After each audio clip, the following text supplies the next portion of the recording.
Welcome to Focus on Albany. I'm Cynthia Pooler, and I am so honored today to be interviewing my good friend Leon VanDyke. And Leon is going to give an overview of his life. And once we do the overview, then we're going to break it up into different categories and talk at length about the different aspects. So the first issue is growing up in Philadelphia. Leon. Okay. Well, first, I want to thank you and Greg and hundreds of friends that encouraged me to do this. Uh, Quite frankly, when I think of my growing up, where from a kid from South Philadelphia, I could never imagine that a guy like me in my past, someone will know what my life has been all about. And it has been, to say the least, amazing to me. And I feel blessed and honored uh, and appreciated. I guess that's what you call it, that someone, or you think someone's here about the kinds of things I did in my past. Talking about over 50 years of being socially and politically active in some of the most, I think, significant civil and human rights struggles uh, in the 20th century. And, I really also feel blessed to have met the kinds of the people that I met during that sojourn. And in part, I would like to say, it's because of the age, you get nostalgic about your childhood and how things brought you there. I think if me being an educator, that in itself is a marvel in my neighborhood, where I was at least under 10, if not 6 or 7, but under 10, when I saw a person get killed in a fight. And and over the years, my first tender years of my life, and as a young man, I've seen at least a half a dozen people murdered. Like, and at that time in my neighborhood, uh, we thought it was normal. Uh, and so to think that uh, in these years of struggle that I met such giants in the social and human rights movement, such as, just to make my point, such as people like Coretta Scott King, Fannie Lou Hamer, Betty Shabazz, who some of you might know the name and might be familiar to, who was the wife of Malcolm X, uh, Winnie Mandela. All of these in my, and one would want to have a kid from South Philadelphia in that neighborhood that I was talking about, or in the jail that I was in. I was in, spent time twice in maximum security prison or Eastern State Penitentiary. those of you who are in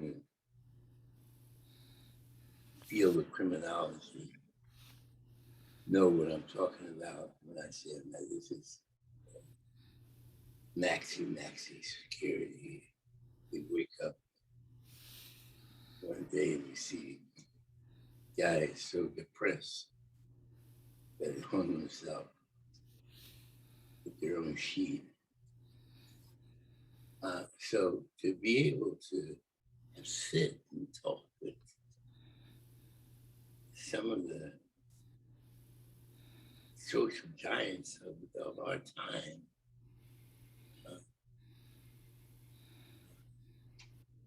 I knew that John Lewis,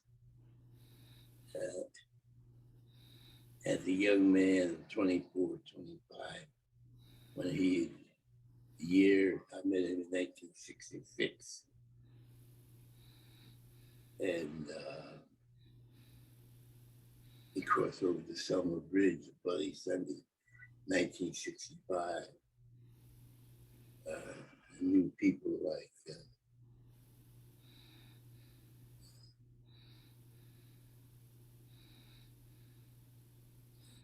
who are not household words, who are highly respected in that movement, like C.T. Vivian, Bernard Lafayette, who was one of the activists in SNCC, but who was just as critical and important to that march on Selma as John Lewis, but not as well known. And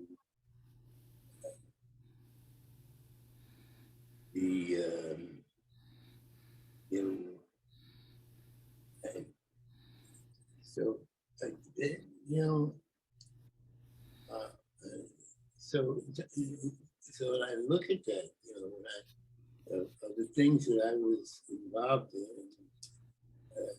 and we'll talk about, that I think it's irrelevant. It's relevant. I'm sorry.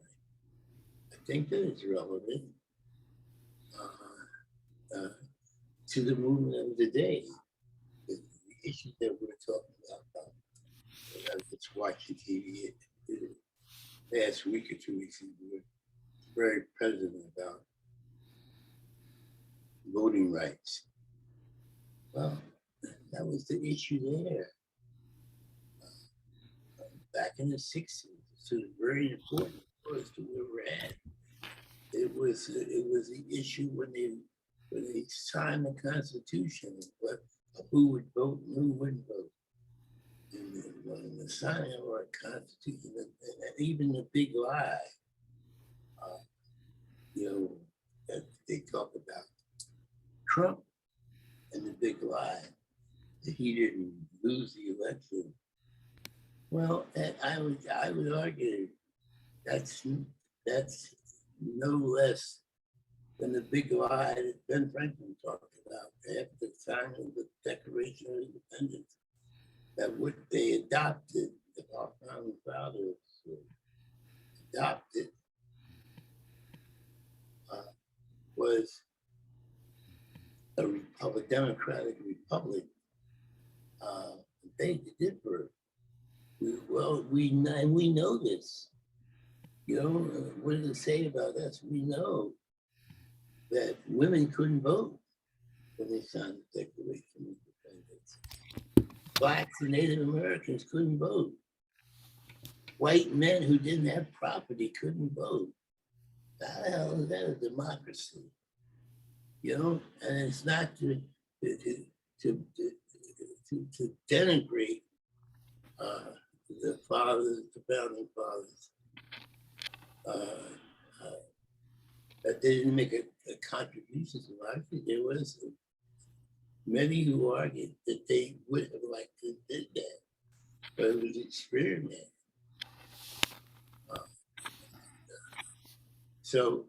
But that was all about right to vote. After the Civil War, we got the 15th Amendment. for blacks to vote. We're still fighting over that issue today, and I think that I Mr. Board people, I think that these topics and how we dealt with them has some relevance. I was saying to the young man I was talking with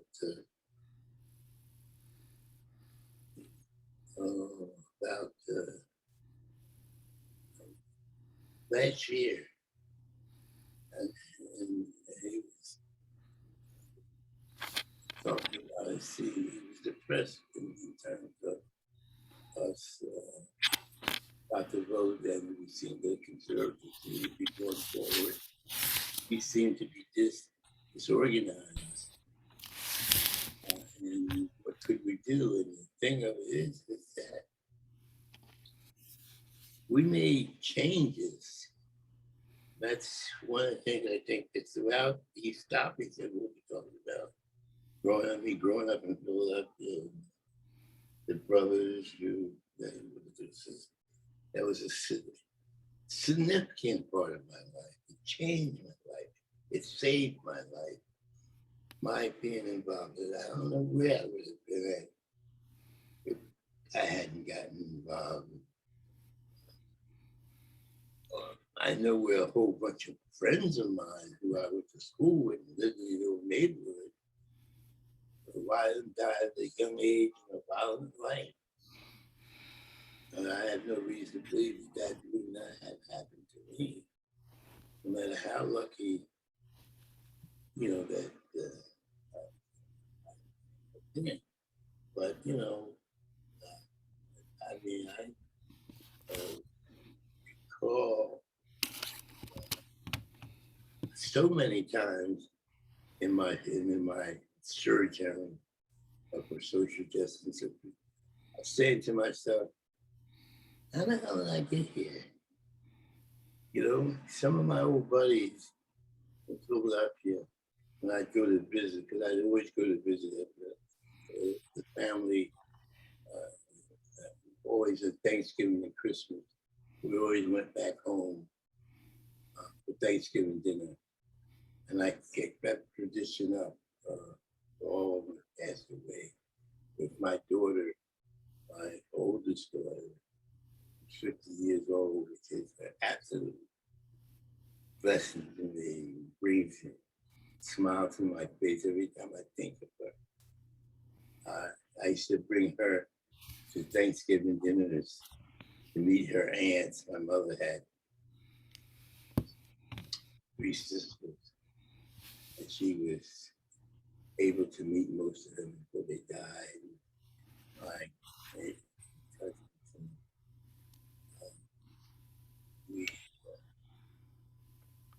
But I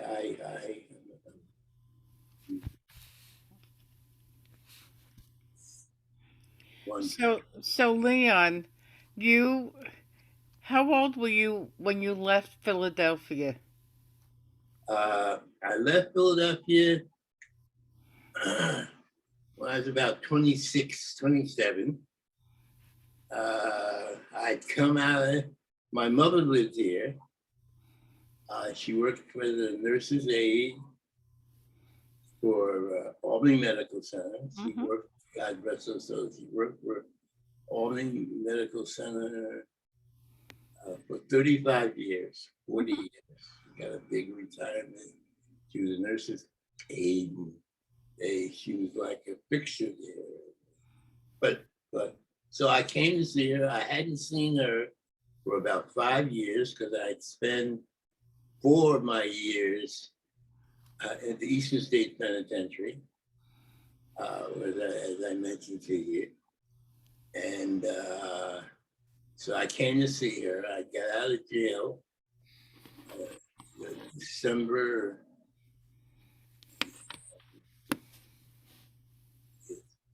That's September, October, 1960. Mm-hmm. And I came to visit her here. She was so grateful to see me. When I got out of jail, I went to see my aunts. Mm-hmm. And she lived in Albany also? And she lived in Albany, and she Okay. worked for Albany Medical. She worked for two jobs. She worked at Albany Medical Center, and she worked at Albany Nurse Home. Okay. So that's when I came here. Okay. As I said, out of and by the way, uh, it's where it's not where the first time I met Malcolm, uh, but he came to speak in 1956, 57. He came to speak at the prison, and and I but he wasn't known as he was known then. And Muslims, the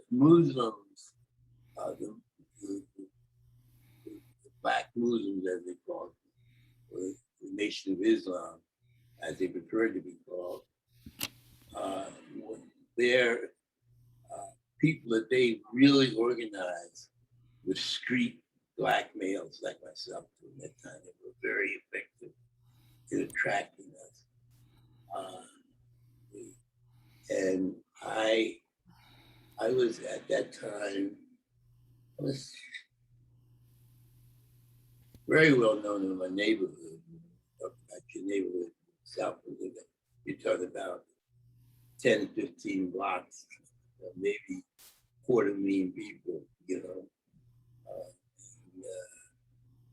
Because the project had just been developed during that time. So I was the type of person who they were attracted to.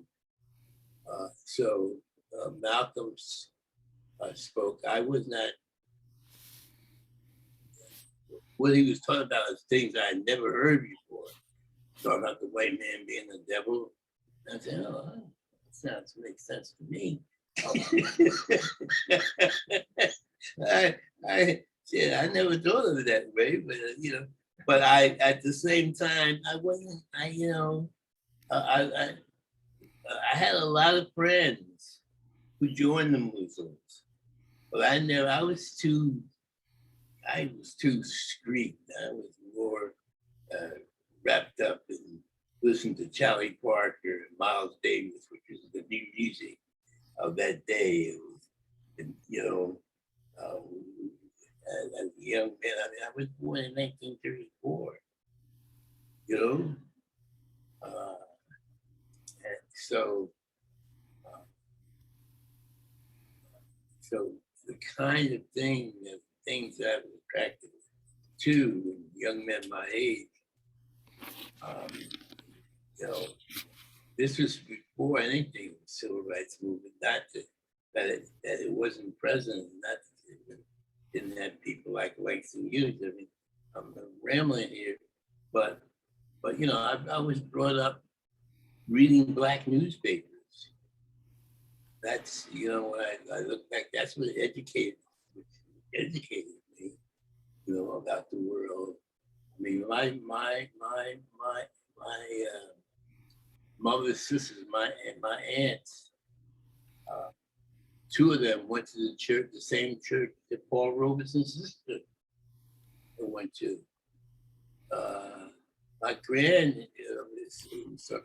My my grandfather must have known Paul Robeson, because my grandfather was active. He was selected, not selected, but he was hired as one of the first black postmen in the 20s to be a postman in Philadelphia. The house that I moved in, was brought by my great grandmother, who came from Danville, Virginia, um, to Philadelphia in 1890 at the start of what was called the Great Migration of 6 million blacks. That's the other thing. I think it was more than that. In my the greatest migration in the history of the world, moved from the south to the north. So then they came. So I come from a family, and I didn't even realize it at the time. Just looking back, I came from from a family that were called race people. These were people that we now call, nationalists or whatever.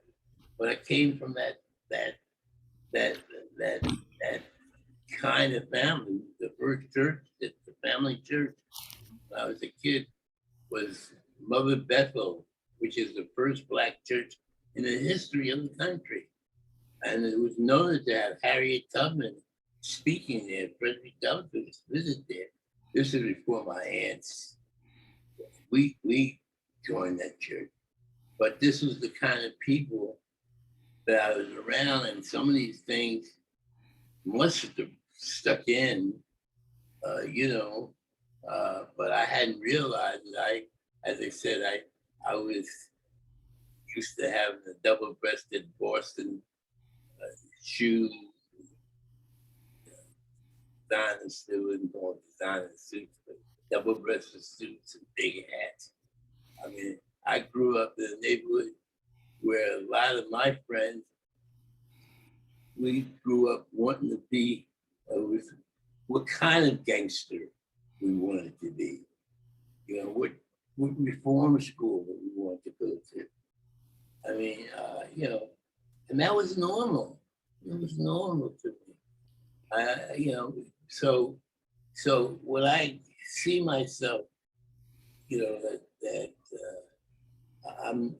that I visited St. Petersburg, Russia, in the around the year 2000, and I'm sitting at the Pushkin Institute, sitting alongside the bed where Pushkin was assassinated. I said to myself, how the hell did I get here? I mean, I met so many, blessed with so many people, organizing rent strikes. Being one of the chief spokesmen, some say leader. I'm quite sure that these were a bunch of guys who were alpha males. If you ever did see, if you ever did see that had picked up the call from Martin Luther King and from Malcolm X and joined the struggle. But it wasn't just the brothers in Albany. These kind of groups popped up all over the nation.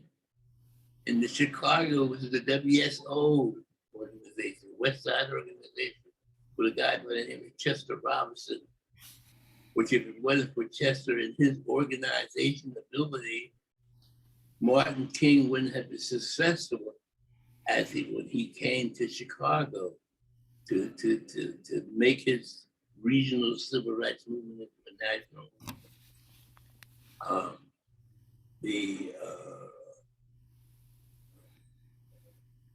But to be around these people, in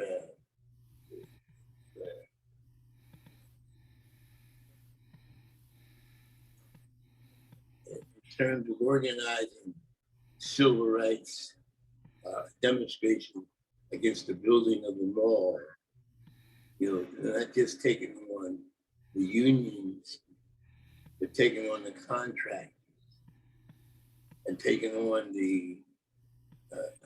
and confronting people involved with the Buffalo family, the crime family, standing up against these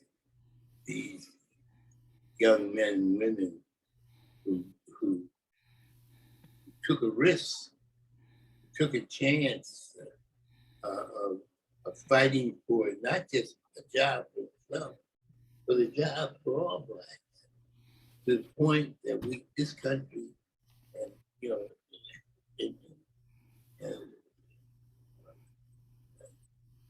and when we were picketing the South Mall in the State University of Albany, State University, we were picketing, they had 2 black students.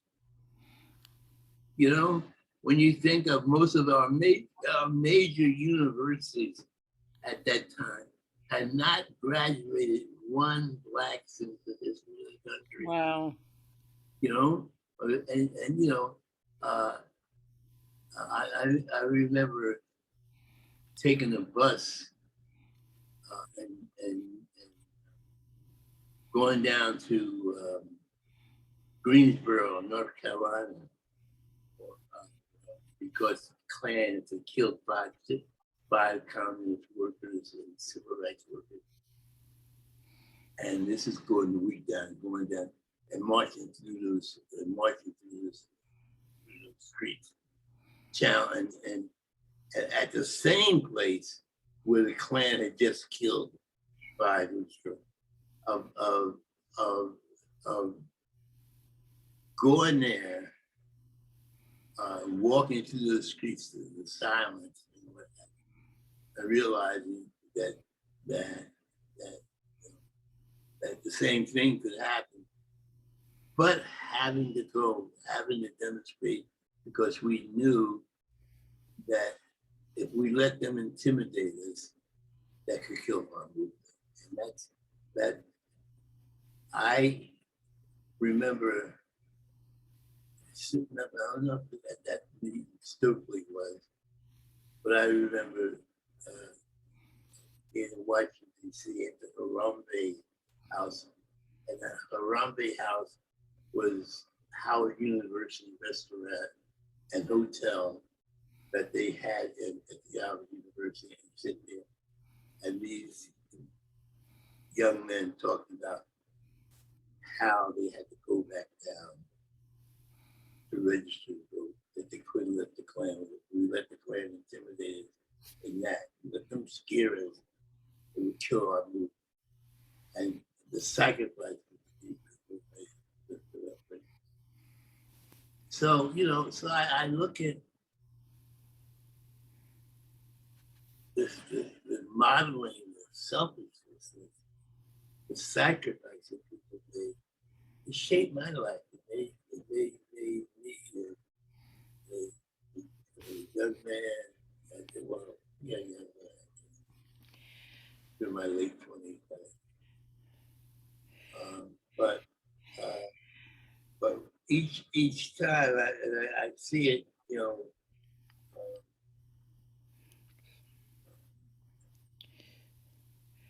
So, Leon, our time is up for today, Oh, and the next time we do a video like this, we'll talk about the brothers.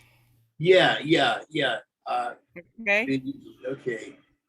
I was just, you know, like one of the things, and I just, because the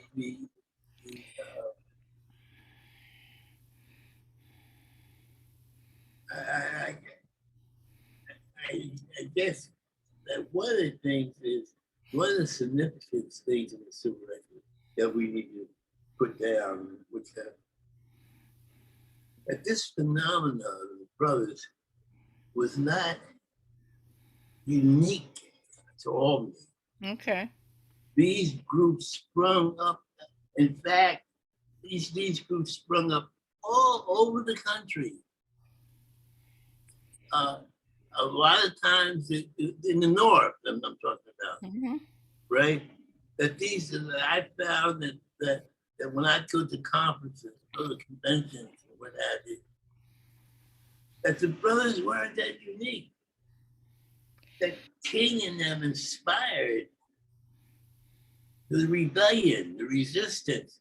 So men and women, sometimes they were all men groups like the brothers, but the brothers by any stretch of the imagination, was not all men. We had people that joined us of every race, and every religion.